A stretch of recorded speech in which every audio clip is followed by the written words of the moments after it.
Hey there, maybe this is going to be completely useless video, but maybe it's going to help you. So I just found this like Dyson v15 like post here that they had a charging trouble.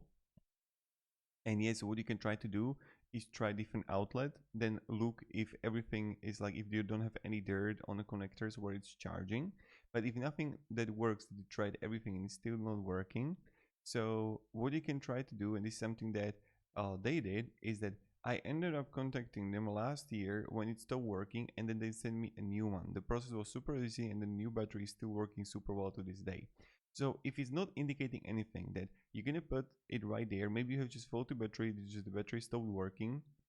And if the battery doesn't light up, it's just like a dead. Maybe it's just, I hope it's just a battery problem. And if you're gonna write to Dyson support,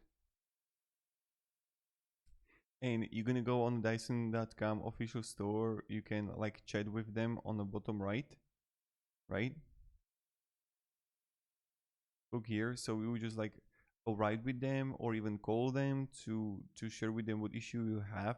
They should like proceed to, let's say, if you need a new battery, they were going to say what you need to do. So I just want to make this quick video. Maybe it's going to be completely useless. I'm sorry. This is something just came to my mind that maybe it's going to be beneficial. Have a great day and goodbye.